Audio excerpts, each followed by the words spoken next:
మగువా ఓ మగువా episode number 78 review.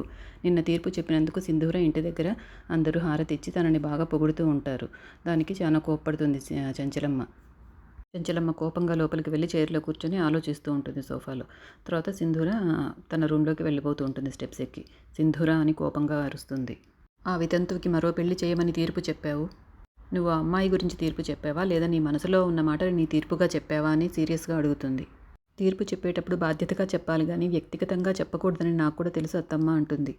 ఆ ధర్మపీఠం మీద కూర్చుని తీర్పు చెప్పేటప్పుడు మనం ఏం చెప్పినా కూడా అది ధర్మబద్ధంగా ఉండాలి కదా అత్తమ్మ అంటుంది సింధూర.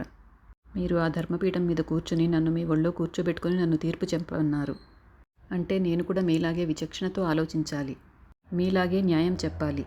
అందుకే మీ మనసులోని మాటని నా మనస్సాక్షితో అర్థం చేసుకుని చెప్పాను అత్తమ్మ అంటుంది. వాళ్ళ సమస్యకి మీరైతే ఏ తీర్పు చెప్తారో అదే తీర్పు నేను కూడా చెప్పాను అనుకుంటున్నాను అంటుంది. ఆ అమ్మాయి విషయంలో నువ్వు ఇచ్చిన తీర్పు కరెక్టే, కానీ నేను ఇప్పుడు నిన్ను అడుగుతున్నాను, అదే స్థానంలో నువ్వుంటే నీ నిర్ణయం ఏంటి అడుగుతుంది. సింధూర ఏమి సమాధానం చెప్తుందా అని ఇంట్లోని వాళ్ళందరూ ఉత్కంఠంతో ఎదురు చూస్తుంటారు.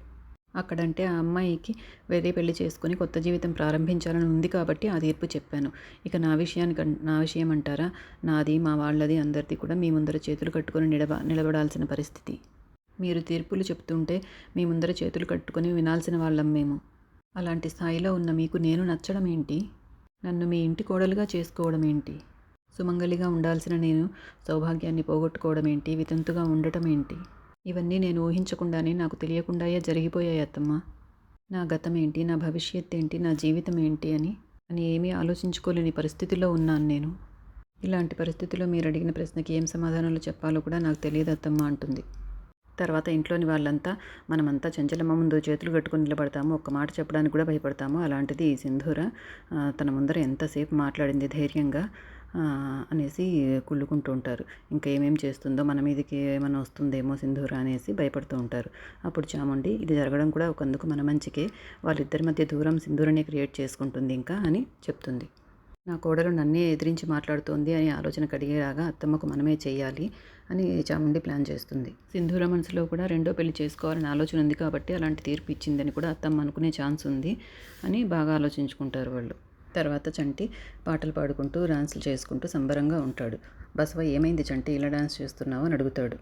అప్పుడు చంటి సింధూరమ్మ గారు కూడా ఇప్పుడు అమ్మగారు అయిపోయారు కాబట్టి అమ్మగారిని జాగ్రత్తగా చూసుకునేది నేనే కాబట్టి నన్ను కూడా నువ్వు చక్రం బాబాయ్ అందరూ జాగ్రత్తగా గౌరవంగా చూసుకోవాలి అంటాడు. ఇక మీదట నేను మీకు అయ్యగారిని అన్నమాట అంటాడు. చాలా ఎకచకాలరా నీకు అంటాడు బసవ. అంతలో చంటి అని సింధూర పిలుస్తుంది. సింధూరను చూసి ఏంటి అమ్మగారు అని ఇద్దరు చేతులు కట్టుకుంటారు. ఏంటి అమ్మగారు అంటున్నారు, కొత్తగా చేతులు కట్టుకుంటున్నారు అంటే ఇప్పుడు మీకు హోదా వచ్చింది కదండి, చంచలమ్మ గారు తన వారసురాలుగా మిమ్మల్ని ప్రకటించారు కదా, అందుకే మీరు మాకు కూడా అమ్మగారు అంటాడు.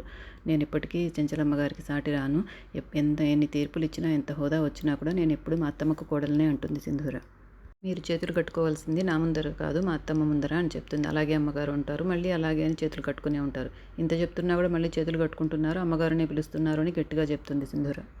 నీకు పనికిరాని తెలివి చాలా ఎక్కువైంది చంటి అంటుంది. తర్వాత చంచలమ్మ తన గదిలో కూర్చుని సింధూరు చెప్పిన తీర్పు గురించి తీవ్రంగా ఆలోచిస్తూ ఉంటుంది, భోజనానికి కూడా రాకుండా. అప్పుడు నేను అత్తమ్మని తీసుకొస్తానని చెప్పి సింధూర వస్తుంది అక్కడికి.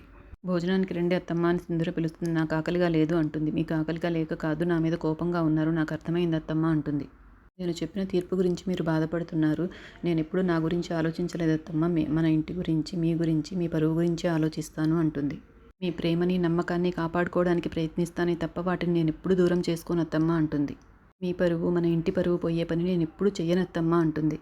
మీ కొడుకును చూసుకున్నంత ప్రేమగా నన్ను చూసుకుంటానని మీరు నాకు మాట ఇచ్చారు, నేను కూడా మీ పరువుని ఏది పోగొట్టననే మాట నేను కూడా ఇస్తున్నాను అత్తమ్మ అంటుంది. అప్పుడు చంచలమ్మ కొంచెం నెమ్మదించి నవ్వుతూ నీ మాటల్లోని ధైర్యం చూస్తుంటే నాకు చాలా ముచ్చటేస్తుంది అంటుంది. తర్వాయి భాగంలో ఝాన్సీ సింధూర దగ్గరకు వచ్చి ఒక 2 రోజులు నా రూమ్కి వచ్చి రిఫ్రెష్ అవుదురా అంటుంది.